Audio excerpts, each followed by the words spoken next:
The executioner raised his axe. He was young, barely 20 years old, and he had never killed anyone before. His hands were shaking. The woman kneeling before him was 67 years old, and she was the last living member of a royal dynasty that had ruled England for over 300 years. He swung. He missed her neck entirely.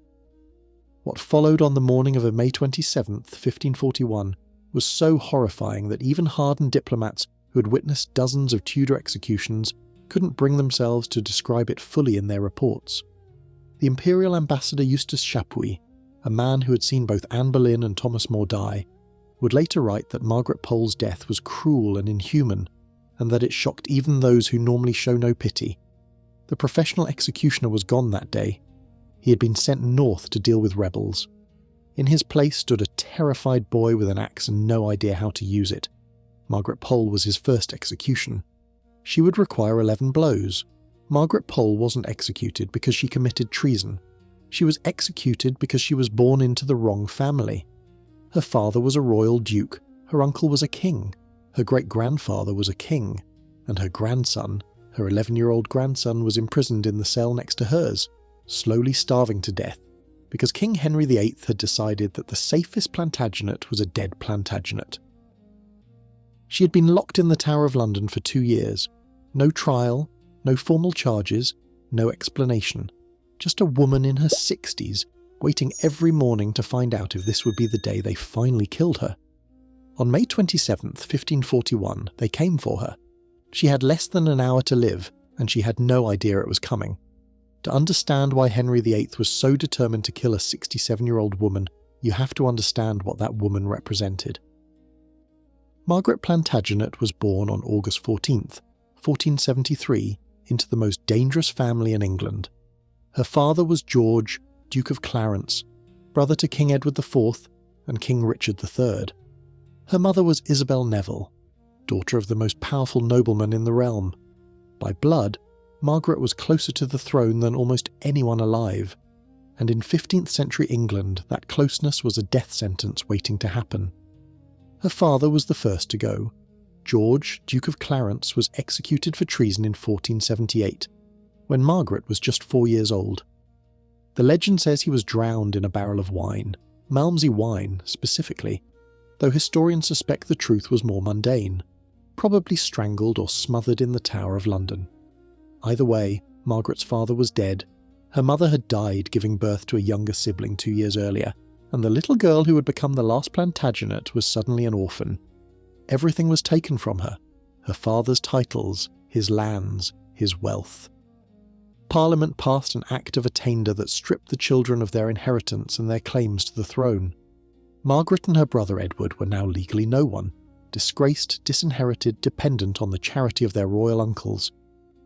Then Richard III lost the Battle of Bosworth Field in 1485, and the Tudors came to power. The new King Henry VII had a problem. He had seized the throne by conquest, not by clear hereditary right, and there were still Plantagenets alive who could challenge his claim. Margaret's brother Edward, Earl of Warwick, was one of the last male heirs of the House of York. He was also a teenager, simple-minded according to some accounts, and completely harmless. Henry VII had him beheaded anyway. In 1499, after years of imprisonment in the Tower, Edward was executed on dubious charges of conspiring to escape. He was 24 years old, and he had spent most of his life in prison. Margaret watched her brother die. Her father had been executed, her uncle had been killed in battle, her other uncle had been murdered, probably in the Tower, and now her brother, the last male Plantagenet of her immediate family, was dead. She was alone. Here is what makes Margaret Pole's story remarkable. She survived. In an era when Plantagenet blood was essentially a terminal diagnosis, Margaret somehow navigated nearly 5 decades of Tudor rule without losing her head. She did it through marriage, through loyalty, and through carefully calculated invisibility. Henry VII arranged her marriage around 1487 to Sir Richard Pole, a man so obscure that most history books barely mention him. That was the point. Richard Pole was loyal to the Tudors. He was connected to the royal family through distant cousins. He was, most importantly, no threat to anyone.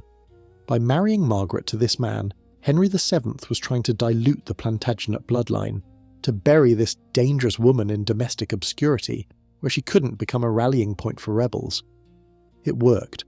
Margaret had 5 children with Richard Pole, lived quietly on modest estates, and attracted no attention from anyone. When Richard died in 1505, she was left a widow with limited means, still dangerous by birth but irrelevant by circumstance. Then Henry VIII came to the throne and everything changed. The young Henry VIII was nothing like his father. Where Henry VII had been paranoid and miserly, Henry VIII was expansive, generous, and eager to demonstrate his magnificence. One of his first acts as king was to repair some of the damage his father had done to the old noble families. In 1512, Margaret received something extraordinary, her family title back. Henry VIII created her Countess of Salisbury in her own right, one of only a handful of women in English history to hold a noble title independently, not through marriage. He restored her lands, he restored her wealth, he restored her to the centre of English court life.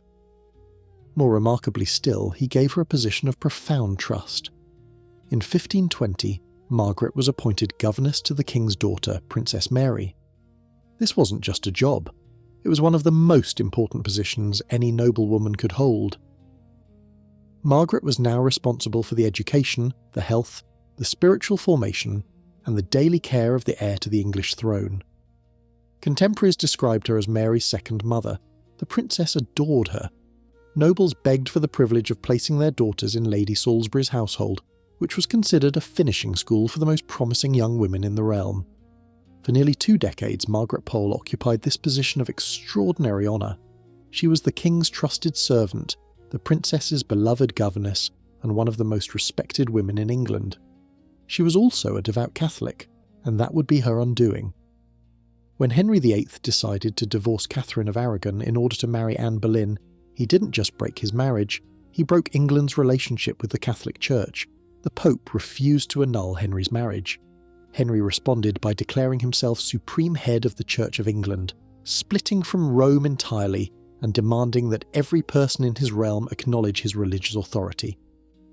Margaret Pole was caught in an impossible position. She was lady-in-waiting to Catherine of Aragon, the Queen being discarded. She was governess to Princess Mary, the daughter being bastardised. She was a devout Catholic who believed the Pope was the legitimate head of the Church, and she was a Plantagenet, which meant that any sign of disloyalty could get her killed. But the real danger came not from Margaret herself, it came from her son. Reginald Pole was Margaret's 3rd child, and he was brilliant. Henry VIII had personally paid for his education at Oxford and at the University of Padua in Italy. The king considered Reginald one of the most promising young intellectuals in England, and he expected loyalty in return for his investment. In 1536, Reginald betrayed that expectation completely. From the safety of Rome, where Henry couldn't reach him, Reginald wrote a treatise called Unitate, on unity, that attacked everything Henry stood for. He didn't just criticise the divorce, he called the king a robber, a murderer, and a greater enemy to Christianity than the Turk. He compared Henry to Nero. He urged European powers to invade England and depose this tyrant. The treatise circulated widely among European theologians. Henry's fury was absolute. He couldn't touch Reginald, who remained under papal protection in Rome, so he turned on everyone Reginald had left behind. In 1538, Henry's government uncovered, or manufactured, what they called the Exeter Conspiracy. The details were murky, involving alleged correspondence between English nobles and Reginald Pole, vague talk of replacing Henry with a more Catholic king, and possible plots involving Princess Mary. The investigation ensnared Margaret's eldest son, Henry Pole, Lord Montagu. He had made a fatal mistake. He had written a letter to his brother Reginald criticising his inflammatory book. That criticism wasn't enough. He should have denounced his brother completely, should have cut all ties, should have proven his absolute loyalty to the king. Instead, he had tried to have it both ways, maintaining family connection while expressing disagreement with the specific tactics. This letter became evidence of treason. Lord Montagu was arrested, tried and beheaded on Tower Hill on January 9th, 1539. His crime, effectively, was being Reginald Pole's brother. On November 14th, 1538, before her son's execution, Margaret herself was arrested. She was nearly 65 years old. They took her first to Cowdray House, the estate of William Fitzwilliam, who had been ordered to interrogate her. Fitzwilliam quickly became disturbed by her presence. In a letter to Thomas Cromwell, Henry's chief minister, he complained that she was both chargeable and troubles my mind. His interrogators admitted they found her to be more like a strong and firm man than a woman, meaning she refused to break, refused to confess, refused to implicate herself or anyone else in treasonous activity, because there was nothing to confess. Margaret had not corresponded with Reginald. She had no involvement in any conspiracy. She had committed no crime. The investigators knew this. They couldn't find a shred of actual evidence against her, so Thomas Cromwell invented some. Months after Margaret's arrest, when all interrogation had failed to produce any incriminating documents or confessions, Cromwell announced a discovery. Among Margaret's belongings, he claimed, investigators had found an embroidered tunic bearing the 5 wounds of Christ, the symbol that had appeared on banners during the Pilgrimage of Grace, the Northern Rebellion of 1536 that Reginald Pole had supported. The implication was clear. Margaret secretly supported rebellion against the king. She was a traitor in her heart, even if no overt act could be proven. This evidence was almost certainly fabricated or deliberately misrepresented. The 5 wounds of Christ was one of the most common devotional symbols in Catholic Europe. Thousands of pious Catholics owned garments, tapestries, or ornaments bearing this image. It had been a symbol of Christian devotion for centuries before any rebellion adopted it. But in the atmosphere of 1539, possession of Catholic symbols was being reinterpreted as evidence of treason. Henry had made himself head of the church. Loyalty to the old religion was becoming indistinguishable from disloyalty to the crown. In May 1539, Parliament passed an Act of Attainder against Margaret Pole. This legal mechanism allowed the government to declare someone guilty of treason without trial. No evidence presented, no defence permitted, no jury to convince. Thomas Cromwell had pioneered this approach as a way to eliminate enemies the king couldn't actually convict. Margaret lost everything: her title, her lands, her wealth, her freedom. By Act of Parliament, she was now a traitor, and she could be executed at the king's pleasure. She was transferred to the Tower of London in June 1539. The Tower of London in the 16th century was not primarily a prison. It was a royal palace, an armoury, a treasury, a zoo, and a symbol of royal power. But within its walls, there were chambers reserved for prisoners of state, people too important to simply throw in a common jail, people the crown wanted to keep close while deciding what to do with them. Margaret was imprisoned alongside 2 children, her young grandson Henry, the son of her executed son Lord Montagu, and Edward Courtenay, the 11-year-old son of the executed Marquis of Exeter. These boys had committed no crime except being born to the wrong fathers. They would grow up, if they survived, in these stone chambers, deprived of proper education, proper care, proper human contact. Margaret's grandson would not survive. He disappears from the record sometime between 1542 and 1545, likely dead of neglect or starvation. He was probably around 14 years old. Margaret's conditions were peculiar.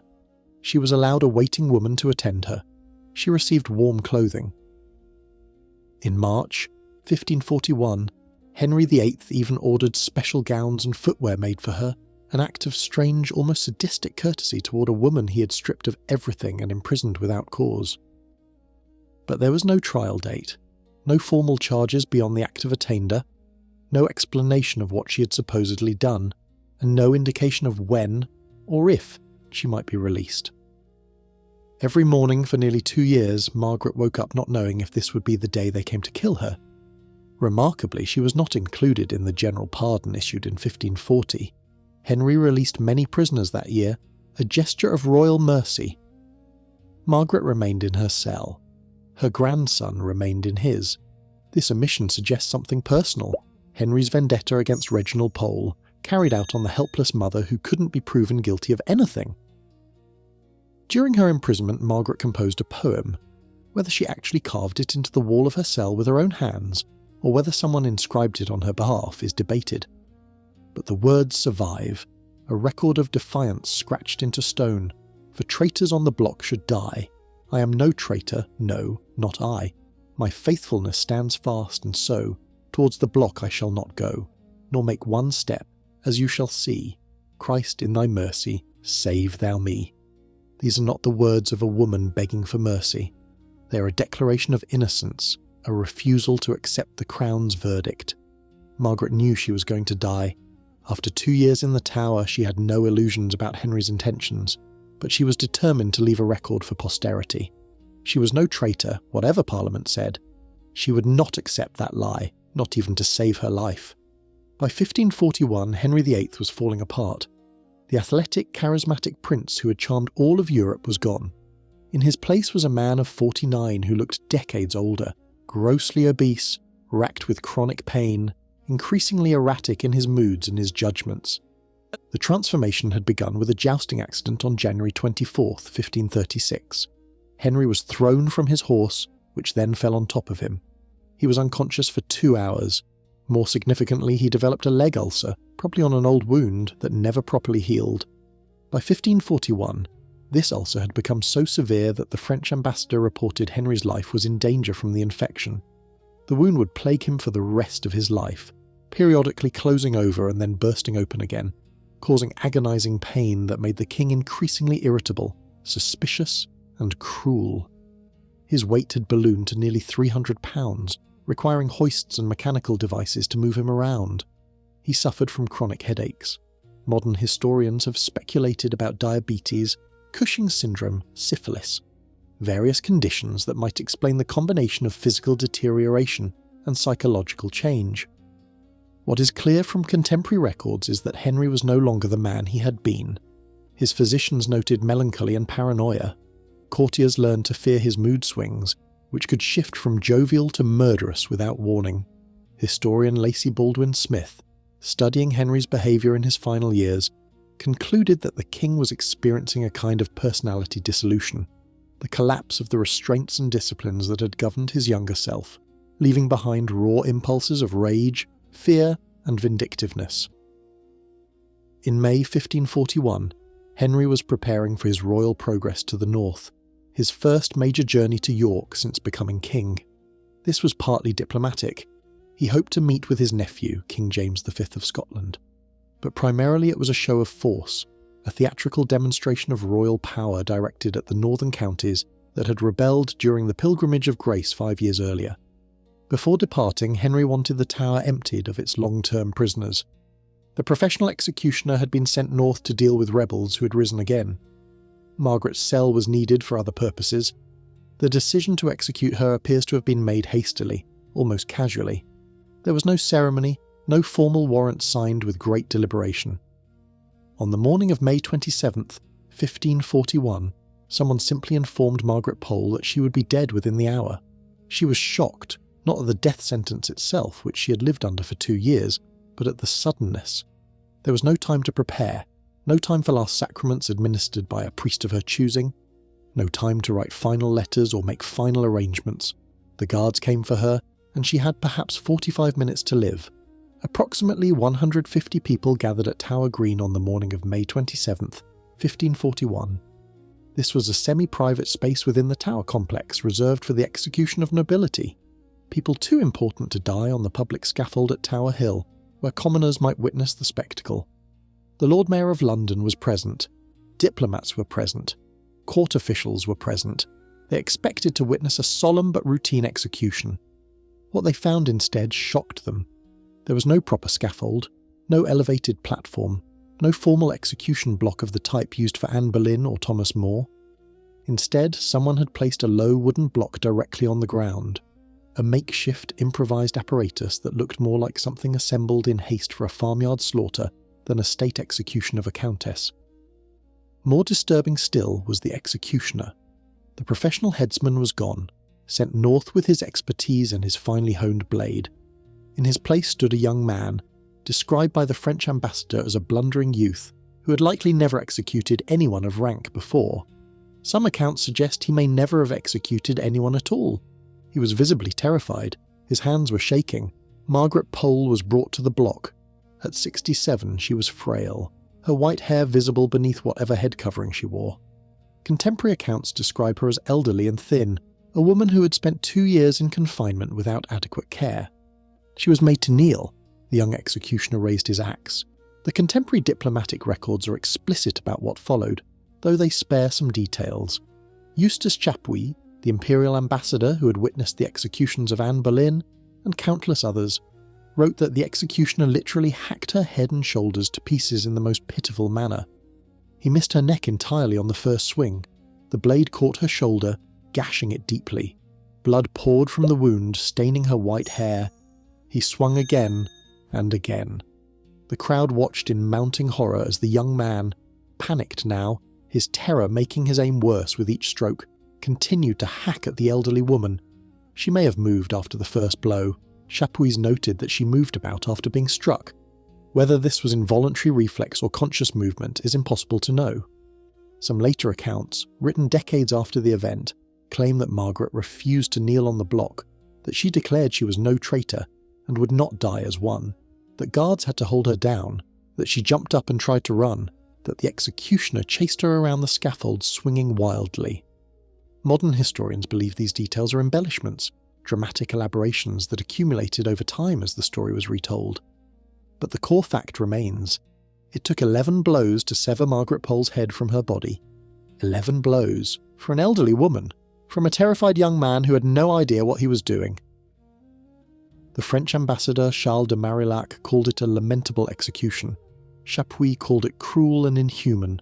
Both were experienced diplomats who had seen many people die. Both were shocked by what they witnessed that morning.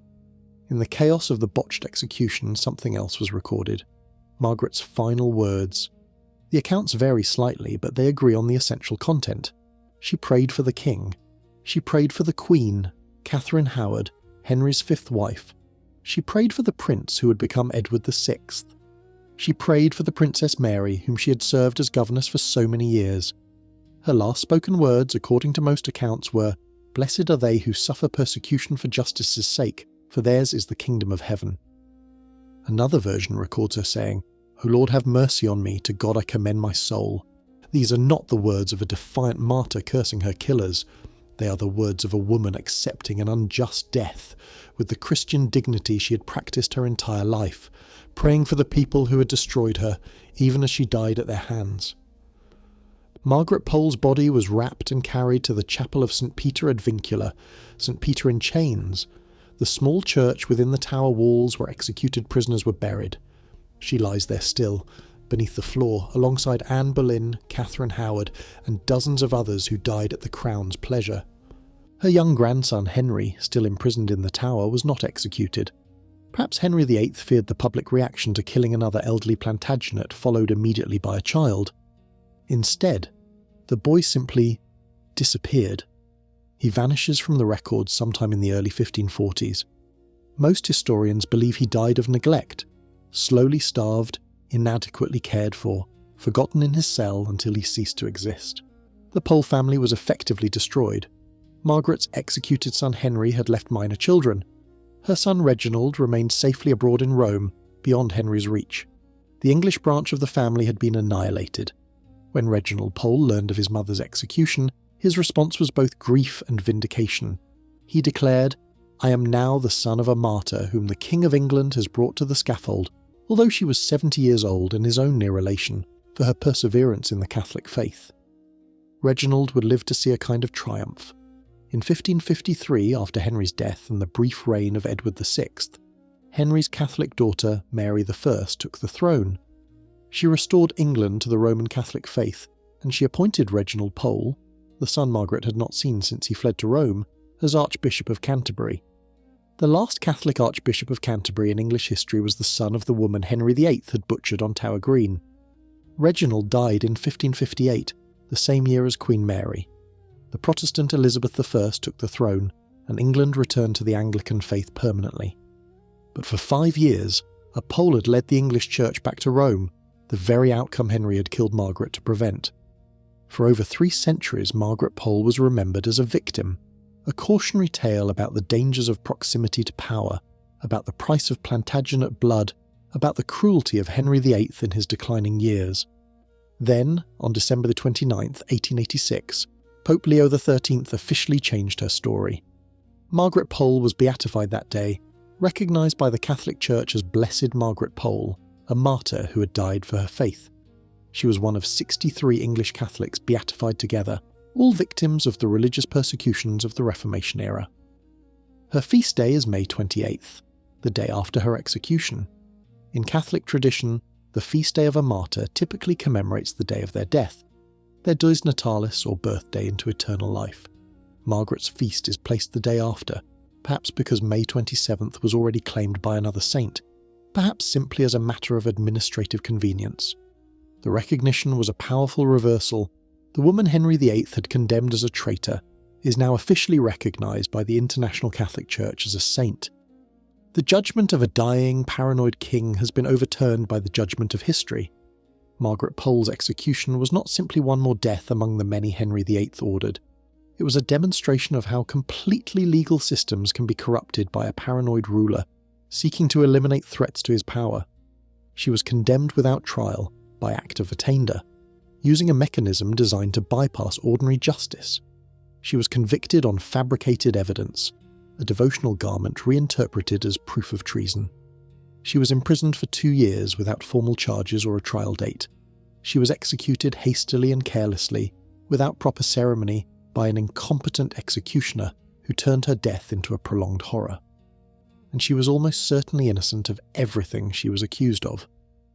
Margaret Pole died because she was the last Plantagenet, because her son had opposed the king from abroad, because Henry VIII, in his pain and paranoia and rage, decided that anyone connected to opposition must be destroyed, regardless of guilt. She was 67 years old. She had spent her entire life surviving the Wars of the Roses, surviving her father's execution, surviving her brother's execution, surviving decades of Tudor suspicion. And in the end, survival wasn't enough. The crown took her anyway.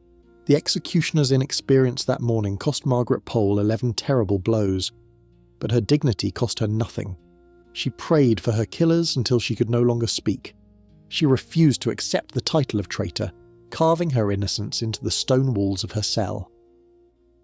345 years later, the Catholic Church agreed with her.